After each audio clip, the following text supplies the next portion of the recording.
Friends, welcome to ACS your education mentor. Friends, आज के session में हम बात करेंगे डीम्ड यूनिवर्सिटी की काउंसलिंग के बारे में और जानेंगे डीम्ड यूनिवर्सिटी क्या होता है और डीम्ड यूनिवर्सिटी की काउंसलिंग कैसे होती है। तो दोस्तों, जैसे कि नीट यूजी की डिटेल्स आपको पता चल गई हैं। 1 अगस्त को आपका एग्ज़ाम होने वाला है। जल्दी ही आपका एप्लीकेशन फॉर्म आ जाएगा और एग्ज़ाम होने के बाद जब आप लोग को आपका स्कोर हाथ में आ जाएगा तो सभी स्टूडेंट चाहते हैं कि हम अपने स्कोर के अनुसार अच्छे से अच्छे कॉलेज में जाएं, जहां पे हम अपनी मेडिकल जर्नी स्टार्ट कर सकें और अच्छे से सीख के एक बढ़िया मेडिकल डॉक्टर बन के तैयार हो। तो इसी संबंध में आज के सेशन में हमारा जो विषय है वो है डीम्ड यूनिवर्सिटी के बारे में। डीम्ड यूनिवर्सिटी की काउंसलिंग कैसे होती है और स्टूडेंट किस किस बात का ध्यान रखें डीम्ड यूनिवर्सिटी की काउंसलिंग करते हुए, इन सब चीज़ों को हम डिस्कस करेंगे। तो सबसे पहले ये सवाल उठता है कि डीम्ड यूनिवर्सिटी को हम डीम्ड यूनिवर्सिटी क्यों बोलते हैं। काफ़ी यूनिवर्सिटीज़ हैं हमारे भारत के अंदर जिनको हम यूनिवर्सिटी बोलते हैं। तो सबसे मेन चीज़ होती है कि स्टूडेंट पढ़ने से पहले, कहीं एडमिशन लेने से पहले अगर उनके पास पूरी सही से डिटेल इन्फॉर्मेशन है तो बहुत स्मूथ से आप अपनी एक्टिविटीज़ कर सकते हैं। तो डीम्ड क्या होता है और यूनिवर्सिटी क्या होता है, क्या दोनों में डिफरेंस क्या होता है। तो बेसिकली हमारे इंडिया के अंदर जो किसी भी पैरामीटर में हो, चाहे आप लोग मेडिकल के एजुकेशन कर रहे हो, काफ़ी इंजीनियरिंग के करते हैं, काफ़ी लोग मैनेजमेंट की करते हैं, तो जो बेस्ट टॉप प्लेटफॉर्म पे जो यूनिवर्सिटीज़ होती हैं, जो बेस्ट एजुकेशन स्ट्रक्चर आपको प्रोवाइड कर रही हैं, उसको यूजीसी सेंट्रल गवर्नमेंट से रिकमेंड करता है कि इनके पास जो क्वालिटी है, जो एजुकेशन क्वालिटी है, जो टीचर्स है, जो फैसिलिटीज़ है, जो लैब है, जो हॉस्पिटल है, जो इंफ्रास्ट्रक्चर है, ये सब टॉप रेटेड का है बाकी यूनिवर्सिटी से कंपैरिजन। इसलिए अब सेंट्रल गवर्नमेंट से वो यूजीसी रिक्वेस्ट करती है कि इनको आप डीम्ड की उपाधि दे दो। तो डीम्ड यूनिवर्सिटी अगर बेसिकली हम सिंपल वर्ड में बोलते हैं तो एक ऑटोनोमस बॉडी होती है जो डायरेक्ट सेंट्रल गवर्नमेंट को रिपोर्ट करती है और उसकी जो फैसिलिटीज़ होती हैं बाकी यूनिवर्सिटी से काफ़ी अच्छी होती है, स्टूडेंट के लिए यहाँ तक इम्पॉर्टेंट है। जैसे सपोज़ कर लो, एक डीम्ड यूनिवर्सिटी है, भारतीय विद्यापीठ महाराष्ट्र के अंदर है, DY पाटिल महाराष्ट्र के अंदर है। तो इसको ज़रूरत नहीं है कि वो महाराष्ट्र गवर्नमेंट को रिपोर्ट करे, वो डायरेक्ट सेंट्रल गवर्नमेंट को रिपोर्ट करेगी और अगर उसको कोई लिटिगेशन है तो वो सुप्रीम कोर्ट से ऑर्डर लेके उसमें संशोधन कर देती है। तो ये होता है बेसिकली डीम्ड यूनिवर्सिटी। अब डीम्ड यूनिवर्सिटी में 2 टाइप की डीम्ड यूनिवर्सिटीज़ होती हैं। एक होती है गवर्नमेंट डीम्ड यूनिवर्सिटी और एक होती है प्राइवेट डीम्ड यूनिवर्सिटी। तो गवर्नमेंट के अंदर जो सेंट्रल डीम्ड यूनिवर्सिटीज़ हैं, जैसे कि BHU है, AMU है, ये सब आपकी सेंट्रल की हो गई। लेकिन बेसिकली जो आपकी MBBS की काउंसलिंग होनी है, जो प्राइवेट की जो डीम्ड यूनिवर्सिटी हैं, 2019 में 42 डीम्ड यूनिवर्सिटीज़ थी और 2020 की जो अभी काउंसलिंग हुई है इसमें 4 नए कॉलेज, 4 डीम्ड यूनिवर्सिटी और ऐड हुई हैं। जैसे कि symbiosis institute of medical science जो कि सिर्फ गर्ल्स के लिए पूना में, ये ऐड हुआ। टाटा मणिपाल एक मेडिकल कॉलेज है झारखंड में, वो ऐड हुआ। दत्ता मेघी मेडिकल कॉलेज जो कि पहले वर्धा में पड़ता है, काफ़ी अच्छा कॉलेज है, उसने एक नई ब्रांच खोली नागपुर में, एक कॉलेज ये ऐड हुआ। और भारत मेडिकल कॉलेज चेन्नई में एक कॉलेज ये ऐड हुआ। तो इस समय अगर हम फिलहाल देखते हैं तो हमारे भारत के अंदर टोटल 46 डीम्ड यूनिवर्सिटीज़ हैं और इन टोटल 46 डीम्ड यूनिवर्सिटीज़ में अगर हम सीट देखते हैं कि टोटल नंबर ऑफ सीट्स कितनी है तो 8350 सीट्स हैं, 8350 सीट हैं। तो जो टोटल सीट्स होती हैं इसका 15% सीट्स NRI कोटा में जाता है, जिसमें NRI बच्चे एडमिशन ले सकते हैं। जो NRI, OCI, PIO, फॉरनर्स बच्चे होते हैं वो इसके अंदर ले सकते हैं। बाकी 85% जो सीट्स होती है वो नॉर्मल मैनेजमेंट कोटा की सीट्स कहलाती हैं। इसके अंदर कोई भी बच्चा भारत का एडमिशन ले सकता है और भारत के बाहर का भी बच्चा इस सीट के लिए क्लेम कर सकता है। कुछ हमारे भारत के अंदर कुछ यूनिवर्सिटीज़ ऐसी हैं जैसे कि हमदर्द मेडिकल कॉलेज दिल्ली, सबसे ज़्यादा कट ऑफ भी इस कॉलेज का जाता है, काफ़ी अच्छा कॉलेज है।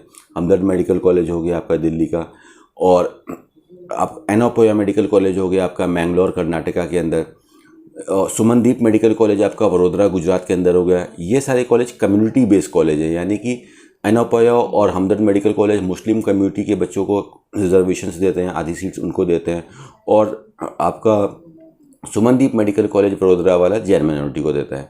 तो यहाँ पे इन 3 कॉलेज में आपको कम्युनिटी बेस्ड सीट्स भी मिल जाएंगी, बाकी रेस्ट आपको मैनेजमेंट सीट भी यहाँ पे मिलने वाली है। तो अब हम देखेंगे कि हमको क्या अप्रोच रखनी है डीम्ड यूनिवर्सिटी की काउंसलिंग। जब आपका एग्ज़ाम हो जाएगा, आपका स्कोर आ जाएगा, तो उस समय सभी बच्चे लगभग मान के चलो कि 16 साढ़े 16 लाख जो भी बच्चे एप्लीकेशन में रजिस्टर्ड करेंगे तो सबके पास आपके स्कोर कार्ड में एक स्कोर होगा। तो हमको हमारे स्कोर के अनुसार काउंसलिंग करनी होती है। काउंसलिंग पूरे भारत में चलेगी, सभी स्टेट अपनी अपनी काउंसलिंग करा रहे होंगे। यूपी अलग करा रहा होगा, महाराष्ट्र अलग करा होगा, राजस्थान अलग करा होगा, त्रिपुरा, तमिलनाडु, इस तरह के सभी स्टेट अपनी काउंसलिंग करा रहे हैं। सेंट्रल गवर्नमेंट अपनी अलग काउंसलिंग कराता है, सेम टाइम पे सारी काउंसलिंग चलती है, डीम्ड की अलग काउंसलिंग चल रही है, गवर्नमेंट की अलग चल रही है, प्राइवेट की अलग चल रही है। तो ऐसे में सबसे मेन चीज़ होती है कि हम अपने स्कोर के अनुसार किस काउंसलिंग में पार्टिसिपेट करें जहाँ को हमको सबसे बेस्ट मिल सकता है। तो डीम यूनिवर्सिटी जैसे हमने जाना कि डीम यूनिवर्सिटी में बेसिकली वो स्टूडेंट जाना चाहते हैं जो कि टॉप फैसिलिटीज़ चाहते हैं अपने मेडिकल कॉलेज से, कि यहाँ पे हम जा रहे हैं वहाँ हमको ज़्यादा से ज़्यादा फीचर्स मिले और हम इस फील्ड के बारे में ज़्यादा से ज़्यादा जानकारी प्राप्त कर पाएँ। तो बेसिकली डीम यूनिवर्सिटी को इसलिए बच्चे सेलेक्ट करते हैं टॉप एजुकेशन क्वालिटी के लिए। तो अब किसी बच्चे का स्कोर 600 है, किसी का 500 है, किसी का 400 है, किसी का 300 है, किसी का 200 है। तो आपको जो काउंसलिंग करनी है अपने स्कोर के अनुसार करनी है। आपको देखना है कि हम किस काउंसलिंग में भाग लें जहाँ पे हमको सीट डेफिनेटली पहले राउंड में मिल जाए। और एक नॉर्मल सा ट्रेंड है, सभी लोग ऐसा सोचते हैं कि हमारे स्कोर के हिसाब से हमको बेस्ट से बेस्ट कॉलेज मिले और कॉलेज के साथ साथ वहाँ जो ट्यूशन फ़ीस पे करनी है वो लो से लो हो। ये कॉमन सी टेंडेंसी है, कोई ऐसा आदमी नहीं मिलेगा आपको जो बोलेगा कि फ़ीस ज़्यादा देने का मेरा मन कर रहा है। सभी चाहते हैं कि हमको फ़ीस भी कम मिले, लेकिन इसीलिए ये काउंसलिंग होती है कि जैसा जो बच्चा होगा उसको उसी अनुसार सीट मिलती है। हाँ, लेकिन अगर आपको काउंसलिंग के बारे में एक अच्छे से जानकारी है, अच्छे से आप डिटेल में इसके बारे में जानते हैं, तो आप बेस्ट काउंसलिंग कर सकते हैं। और बेस्ट काउंसलिंग का मतलब होता है कि एक्सपर्ट काउंसलिंग का मतलब ये होता है कि आपने अपने स्कोर के हिसाब से बेस्ट चीज़ निकाली, कम से कम फीस वाला कॉलेज भी निकाला और टॉप रेटेड कॉलेज भी निकाला। और भी कुछ चीज़ें देखी जाती हैं इनके अलावा भी, जहाँ पे आप इस एडमिशन ले रहे हैं वो स्टेट देखा जाता है, उस स्टेट के अंदर कितनी पीजी की सीट्स होती है इसको भी देखा जाता है कि फ्यूचर भी आपका सिक्योर रहे। और ऐसा देखा जाता है कि हर स्टेट का कट ऑफ अलग होता है, तो बच्चे ऐसा देखते हैं कि ऐसे स्टेट में हमारा एडमिशन हो जहाँ पे पीजी का कट ऑफ लो जाए। तो ये सब चीज़ों का एक प्रॉपर कॉम्बिनेशन बनाने के बाद हमको काउंसलिंग के लिए उतरना पड़ता है। तो इस बार जो हमारी 8,350 सीटों की जो काउंसलिंग हुई थी 2020 में, तो अब 2021 में मान के चलो कि जैसे कि गवर्नमेंट ने बोल के रखा है कि 157 कॉलेज और आने वाले हैं अगले 3 सालों के अंदर। तो हो सकता है आपको 2 से 3 डीम्ड यूनिवर्सिटीज़ और देखने को मिल जाए, ये 46 का फिगर 50 तक पहुँच जाए और जो सीट की संख्या है लगभग 9,000 के ऊपर क्रॉस होकर डीम्ड यूनिवर्सिटी के अंदर आ जाएगी। अब डीम्ड यूनिवर्सिटी के अंदर इस साल 600 वाले बच्चे ने भी एडमिशन लिया और 600 से लेके आपका 150 वाले बच्चे ने भी एडमिशन लिया। तो जैसा हमने देखा कि सबको अपने कट ऑफ के हिसाब से नंबर मिलता है। तो डीम्ड यूनिवर्सिटी हमने देखा कि सेंट्रल गवर्नमेंट इसकी काउंसलिंग करती है, तो सेंट्रल गवर्नमेंट की काउंसलिंग होती है आपकी एमसीसी पे, मेडिकल काउंसलिंग कमेटी के ऊपर। तो मेडिकल काउंसलिंग कमेटी के ऊपर ऑल इंडिया 15% कोटा की गवर्नमेंट काउंसलिंग होती है, वो अलग है, प्लस प्राइवेट में आपकी डीम्ड यूनिवर्सिटी की काउंसलिंग होगी। इसमें पार्टिसिपेट करने के लिए आपको एमसीसी पे रजिस्ट्रेशन कराना होता है, 5,000 रुपये की काउंसलिंग फ़ीस देनी होती है और 2 लाख रुपये का आपको सिक्योरिटी अमाउंट भी साथ में जमा करना होता है। ये सिक्योरिटी अमाउंट बेसिकली गवर्नमेंट इसलिए लेती है कि बच्चे सीट की वेस्टेज ना करें, सीट लेने के बाद सीट ना छोड़ें, जिससे कि सीट ब्लॉकिंग और काउंसलिंग को और ज़्यादा एक्सटेंड होना पड़े। एक टाइम फ्रेम के अंदर काउंसलिंग को भी ख़त्म होना चाहिए। तो जिसके लिए आपको सिक्योरिटी अमाउंट 2 लाख रुपये का देना पड़ता है। पहले राउंड में वो फिर एग्जिट होता है, यानी कि पहले राउंड में आप एक्सपेरिमेंट कर सकते हो, सीट मिली, आप नहीं लेना चाहते तो छोड़ सकते हो। लेकिन सेकंड राउंड और थर्ड राउंड में अगर आपको सीट मिलती है और आप उसमें एडमिशन नहीं लेते हो, तो ये 2 लाख रुपये आपने जमा करें वो पेनल्टी में आपके कन्वर्ट हो जाते हैं। और क्या मेन चीज़ होती है, जैसे कि सभी स्टेट अपनी काउंसलिंग कराते हैं, तो पहला राउंड और दूसरा राउंड ऑनलाइन होता है और थर्ड राउंड बेसिकली जिसको मॉपअप राउंड बोलते हैं वो ऑफलाइन होता है। बट डीम्ड यूनिवर्सिटी की काउंसलिंग में, एमसीसी की काउंसलिंग में फर्स्ट राउंड, सेकंड राउंड और थर्ड राउंड, ये तीनों के तीनों राउंड आपके ऑनलाइन होते हैं, जिससे स्टूडेंट्स को काफ़ी फैसिलिटीज़ मिलती है कि भारत के किसी भी पार्ट का बच्चा वहाँ पे काउंसलिंग कर सकता है। कोई बच्चा आसाम से है या उड़ीसा से है और उसको महाराष्ट्र के कॉलेज में काउंसलिंग करानी, तो उसको उठ के महाराष्ट्र जाने की ज़रूरत नहीं है। वो बड़ी आराम से घर से अपने किसी भी गैजेट के थ्रू, अपने मोबाइल के, अपने लैपटॉप, अपने कंप्यूटर की हेल्प से, अपने टैब की हेल्प से आप ऑनलाइन काउंसलिंग में घर से बैठ के ही पार्टिसिपेट कर सकते हो और घर पे ही आपको आपका रिजल्ट पता चल जाएगा कि आपको कौन से कॉलेज में अलॉटमेंट मिला है। और अलॉटमेंट मिलने के बाद जब आपके हाथ में अलॉटमेंट लेटर आपके पास आ जाएगा, फिर आपको कॉलेज में जाना है अपनी एडमिशन फॉर्मेलिटीज़ कंप्लीट करने के लिए। आज की डेट में फ़ीस भी मैक्सिमम कॉलेज ऑनलाइन ही लेते हैं, आरटीजीएस के थ्रू आप घर से निकलने से पहले अपनी फ़ीस भी ट्रांसफ़र कर सकते हो। बट जो डॉक्यूमेंट वेरिफिकेशन प्रोसेस होता है, जो आपके डॉक्यूमेंट होते हैं, उसके लिए स्टूडेंट को कॉलेज जाना रहता है और कुछ मेडिकल चीज़ आपके ट्रीटमेंट भी होते हैं काउंसलिंग के बाद, जब आपको सीट अलॉट हो जाती है, तो उन सब फॉर्मेलिटीज़ के लिए आपको बाद में जाना पड़ता है। तो ये हमने देखा कि ये जो काउंसलिंग होगी डीम की, आपकी पूरी तरह से ऑनलाइन काउंसलिंग होगी। First round, second round, third round, 3 round आपके एमसीसी कराएगा। उसकी सारी डिटेल आपकी एमसीसी के ऊपर आती रहेगी और ऑनलाइन एक्टिविटी होगी। और उसके बाद अगर सीट बच जाती है तो फोर्थ राउंड, जबकि काउंसलिंग के जो आखिरी का 1 हफ्ता होता है, तो गवर्नमेंट कॉलेज को डायरेक्ट परमिशन देती है कि अगर अब आपके पास कुछ सीट बची हैं तो आप एक स्ट्रे वैकेंसी राउंड कर सकते हो। स्ट्रे मतलब होता है हिंदी में भूला भटका, तो ऐसे कुछ बच्चे होते हैं जो सही टाइम पे सही डिसीजन नहीं ले पाते हैं और किसी वजह से सही टाइम पे सीट नहीं ले सकते हैं। तो बची हुई जो काउंसलिंग होती है, बची हुई जो रिमेनिंग सीट होती है, स्ट्रे सीट्स जो होती हैं, वो स्ट्रे राउंड में होती है। और ये राउंड आपका इंस्टीट्यूट लेवल पे होता है, यानी कि हर इंस्टीट्यूट अपनी काउंसलिंग खुद अपने इंस्टीट्यूट में ही करता है। सपोज़ कर लिए आपको एक कॉलेज में एडमिशन लेना है, अमृता मेडिकल कॉलेज कोचिंग में, तो उसकी आप एप्लीकेशन ऑनलाइन उसकी वेबसाइट पे दे सकते हो और काउंसलिंग के लिए आपको अमृता मेडिकल कॉलेज कोची जाना होगा। तो सपोज़ कर लो आपने 3 कॉलेज टारगेट करके रखे हैं, तो तीनों में आपको इंडिविजुअली कॉलेज पहुँच के काउंसलिंग करानी है। तो मैं तो बेसिकली कभी भी रिकमेंड नहीं करता हूँ कि आप स्ट्रे तक वेट करो। स्ट्रे तक वही वेट करता है जिससे शुरुआत में गलती भी हुई है, तभी उसको 4th राउंड तक जाना पड़ता है। अगर शुरुआत में आप परफेक्ट से कर लेते हो तो आप एक अच्छी काउंसलिंग करोगे। और जैसे कि आपने अगर हमारे सेशंस पहले भी सुन के रखे हैं, तो हम हमेशा आपको बताते हैं कि पहले राउंड की काउंसलिंग बहुत ज़्यादा इंपॉर्टेंट होती है। और आज के सेशन में भी आप इसको देखोगे कि क्या पैटर्न रहा आपका। अब इसमें बेसिकली आप ट्रेंड देखो इस साल की काउंसलिंग का, तो इस साल और पिछले साल 2019 और 2020 में लगातार जामिया हमदर्द मेडिकल कॉलेज दिल्ली का ऐसा कॉलेज है जो सबसे हाई कट ऑफ के साथ रहा, सबसे ज़्यादा हाई कट ऑफ उसका गया। उसके पीछे के बेसिक फैक्ट्स क्या है कि कॉलेज की फ़ीस भी सब बहुत कम है, मात्र 12 लाख रुपए फीस है इसकी, और इसकी लोकेशन प्रॉपर दिल्ली के अंदर है, जिसकी वजह से ज़्यादातर फुटफॉल इधर आता है, तो इसका कट ऑफ हाई जाता है। फर्स्ट राउंड और सेकंड राउंड में इसकी पूरी सीटें खत्म हो गई, मॉपअप राउंड में इस कॉलेज में कोई भी सीट बची नहीं। अब जैसे कि हम केएमसी मणिपाल की बात करते हैं, कस्तूरबा मेडिकल कॉलेज मणिपाल में, भारत का पहला मेडिकल कॉलेज था ये, 1953 में बना था ये कॉलेज, काफ़ी पॉपुलर है ये कॉलेज केएमसी मणिपाल। तो फर्स्ट राउंड की कट ऑफ अगर आप देखते हो तो फर्स्ट राउंड 575 पे बंद हुआ, सेकंड राउंड 572 पे बंद हुआ और थर्ड राउंड 583 पे बंद हुआ। तो आपने देखा कि थर्ड राउंड में कट ऑफ ऊपर की तरफ चली गई। उसके पीछे का रीज़न क्या है वो भी आपको बताता हूँ। सेकंड कॉलेज इसी का केएमसी का जो सेकंड कैंपस है मैंगलोर का, आप देखो कि फर्स्ट राउंड में 559 पे आखिरी सीट गई थी यहाँ पे, और 580 पे आखिरी सीट गई है मॉपअप राउंड पे। यानी कि मॉपअप में क्या हो रहा है, आप ट्रेंड देख रहे हो कि सीट्स का जो कट ऑफ है वो हाई हो जा रहा है।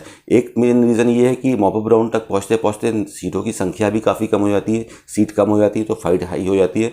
प्लस काफ़ी बच्चे ऐसे होते हैं जो गवर्नमेंट मेडिकल कॉलेज में लास्ट तक इंतज़ार करते रहते हैं कि काश मेरा गवर्नमेंट में लग जाए, और उनको गवर्नमेंट में नहीं मिल पाता है, या ऐसे स्टेट में कि प्राइवेट में लोग में मिल जाए, वहाँ पे नहीं मिल पाता है, तो ऐसे बच्चे लास्ट में मूव करते हैं, तो जिसकी वजह से कट ऑफ हाई चले जाते हैं।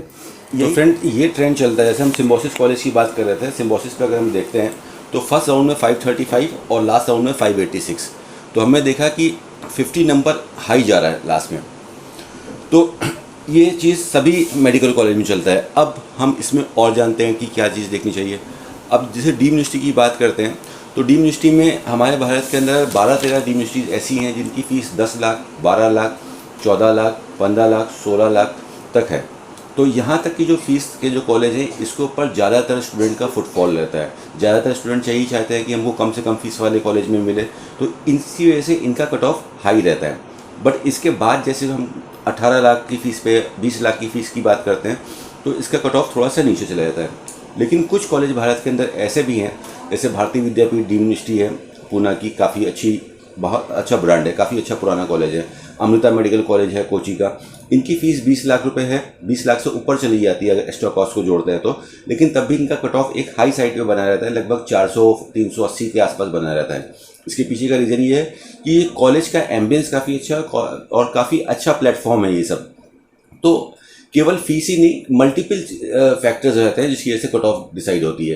कि काफ़ी पेरेंट्स ऐसे हैं, काफ़ी फैमिलीज ऐसी होती हैं जो हाई कॉस्ट देने के लिए रेडी हैं, लेकिन वो चाहते हैं कि जहाँ पे हमारा बच्चा पढ़ने जा रहा है वहाँ पे उसको किसी भी टाइप की फैसिलिटीज़ में कमी ना मिले, एक बेस्ट एजुकेशन प्लेटफॉर्म मिले। अब जो इसके बाद हम जो थर्ड लेवल में जाने वाले हैं, जिनकी फ़ीस रहती है जैसे 22 लाख रुपए, 23 लाख रुपए, 24 लाख रुपए, तो यहाँ पर देखा गया है कि कट ऑफ नीचे चले जाते हैं। अब इसमें भी जो अच्छे ब्रांड्स हैं वो अपना कट ऑफ का एक डेकोरम बना के रखते हैं। जैसे श्री रामाचंद्रा मेडिकल कॉलेज है चेन्नई के अंदर, तो इसकी फ़ीस 24 लाख रुपए थी, लेकिन इसका कट ऑफ तब भी 300 से ऊपर जाता है, बिकॉज काफ़ी अच्छा ब्रांड नेम है। लेकिन पौंडीचेरी और तमिलनाडु में काफ़ी अच्छे काफ़ी कॉलेज है, जैसे ACS है, चित्तानंद है, मीनाक्षी है, सत्यसाई है, बालाजी है। इनका कट ऑफ देखा जाता है कि 300 से नीचे 250 नंबर तक और 200 नंबर तक भी जाता है, जस्ट बिकॉज फीस वहाँ पे काफ़ी ज़्यादा है। 20 लाख, 22 लाख, 24 लाख, 25 लाख रुपए की फ़ीस है। और काफ़ी ऐसे जो नॉर्थ इंडियंस बच्चे हैं वो सिर्फ अवॉइड करते हैं जाने के लिए। वो सोचते हैं कि भाई हमको एजुकेशन में लेने में वहाँ पे प्रॉब्लम आएगी, बिकॉज वहाँ की लैंग्वेज डिफरेंट है। तो पहले आदमी अपना कंफर्ट जोन देखता है, अगर वो चीज़ नहीं मिल पाती तब उधर जाते हैं। तो ये उसके कट ऑफ हिसाब से आपके कट ऑफ सेट होते हैं। और एक काफ़ी इंपॉर्टेंट चीज़ होती है, वैसे एडमिनिस्ट्रेशन हर साल काउंसलिंग से पहले अपनी वेबसाइट के ऊपर और वीडियो के माध्यम से आप लोग को बता देता है कि किस कॉलेज की क्या हिडन फीस है। काफ़ी कॉलेज ऐसे रहते हैं जो अलग से क्लॉज लगा के रखते हैं। सपोज कर लिए 20 लाख रुपए की फ़ीस है तो वो अलग से लिख लेंगे कि फर्स्ट ईयर में 7% आपकी इसमें फ़ीस इंक्रीज़ होगी, सेकेंड ईयर से 5% इंक्रीज़ होगी। MMU मेडिकल कॉलेज मुलाना है, वो 10% हर साल फीस इंक्रीज़ करता है। तो ये सब चीज़ें भी हमको देख लेना है, जिससे हमको ये पता चल जाए कि ओवरऑल बजट हमारा क्या लगने वाला है। ऐसा ना हो कि हमने देखा चलो 20 लाख की फ़ीस है, 4.5 साल की फ़ीस जाएगी, तो 90 लाख रुपए की फ़ीस हो गई, 2 लाख रुपए के हिसाब से 10 लाख का हॉस्टल हो गया, तो 10 आपने 1 करोड़ का बजट बना के रखा है।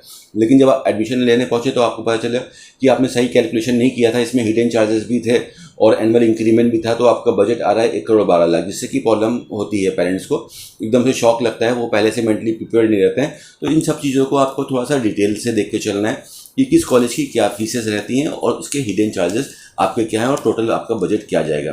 वैसे अगर देखा जाए तो भारत के अंदर 60 लाख रुपए से लेके आपका 1.25 करोड़ रुपए तक की फीसेस हैं। 1 करोड़ 30 लाख रुपए, 1 करोड़ 35 लाख रुपए तक की फीसेस हैं आपकी डीम्ड यूनिवर्सिटीज़ की।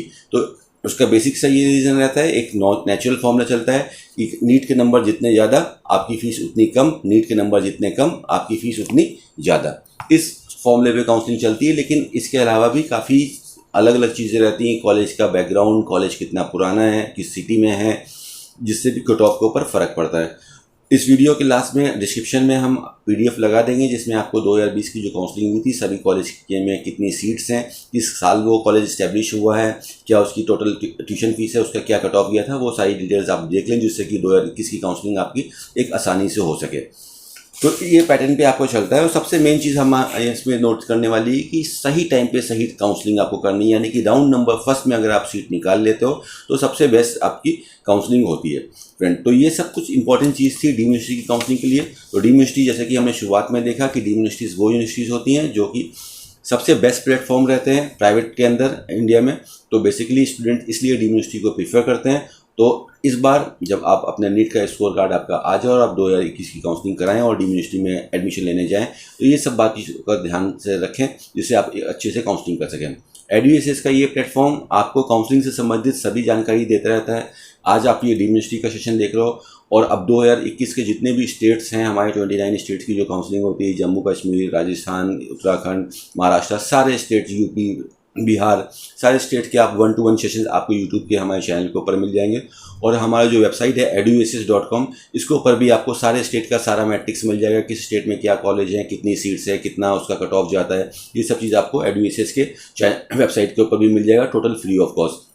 तो हमारी प्रयास यही लगातार रहता है कि हम काउंसलिंग के बारे में काफ़ी क्रिस्टल इन्फॉर्मेशन बच्चों को दें, पेरेंट्स को दें, जिससे कि आपकी काउंसलिंग एक्टिविटी काफ़ी सरल हो जाए और आप हमारे सेशंस को देख के काफ़ी आसानी से काउंसलिंग कर सकते हैं। और इसके अलावा भी अगर इसके बाद भी अगर किसी बच्चे को नहीं समझ में आ रहा है, वो रिस्क नहीं लेना चाहता है, तो आप हमारी पेड सर्विसेज, हमारी मेंटरशिप भी ले सकते हो। हमारे रजिस्ट्रेशन ओपन हो चुके हैं 2021 की काउंसलिंग के लिए, जिसमें हम आपको 100% गारंटीड सीट दिलाते हैं आपके स्कोर के अनुसार, कि जो आपके स्कोर पे मिल सकता है, आपकी कंडीशन के हिसाब से जैसे आपको काउंसलिंग करनी चाहिए, कि आप काउंसलिंग करके बेस्ट से बेस्ट सीट निकाल सकें अपने स्कोर के अकॉर्डिंग को देखते हुए और अपनी कंडीशंस को देखते हुए। तो ये आज के सेशन में हमने देखा डीम्ड यूनिवर्सिटी के बारे में। सो ये तो आपका डीम्ड यूनिवर्सिटी का सेशन। लेकिन फ्रेंड्स, जैसे कि आप लोग को पता ही है, सभी के पेरेंट्स चाहते हैं कि हमारे बच्चे के अच्छे से अच्छा डॉक्टर बने। वो अपने फैसिलिटीज़ देते हैं, अच्छी अच्छी कोचिंग देते हैं, आप अच्छी अच्छी कोचिंग में पढ़ते हो। लेकिन सभी बच्चों का अलग अलग स्कोर इसीलिए आता है जिसका जैसा इंटरेस्ट है उस फील्ड के ऊपर, इसने कितना लेबर करके रखा है। तो मेन चीज़ होती है आपका स्कोर। अब भी बचे हुए लगभग 110 दिन बचे हैं आपके एग्ज़ाम में, तो बचे हुए दिन को अच्छी तरह से यूटिलाइज़ करके अगर आप अपना स्कोर एक ऐसे लेवल पे लेके आते हो कि अच्छा स्कोर लेके आते हो, लगभग 600 650 नंबर का लेके आते हो, तो उससे आपका 50% 70% प्रॉब्लम सॉल्व हो जाती है। तो आपको वेरी ऑल द बेस्ट कि आप अच्छे से अच्छा एग्ज़ाम की प्रिपरेशन करें और एक अच्छा स्कोर लेके आएँ, जिससे आपकी काउंसलिंग एक्टिविटी काफ़ी सरल हो जाए और आपको बाद में हेजिटेशंस ना हो। और अगर आपके कुछ सवाल हैं, कुछ आप जानना चाहते हो काउंसलिंग के बारे में या और कोई डिटेल्स, तो आप कमेंट बॉक्स में पूछ सकते हो। हम कोशिश करेंगे, अगर कुछ कॉमन क्वेश्चन रहते हैं तो उसको ऊपर एक सेशन कर दें, वरना 1-to-1 आपको आंसर किया जाए। तो आज सेशन के लिए इतने friend, thank you so much for your valuable time. Thank you so much.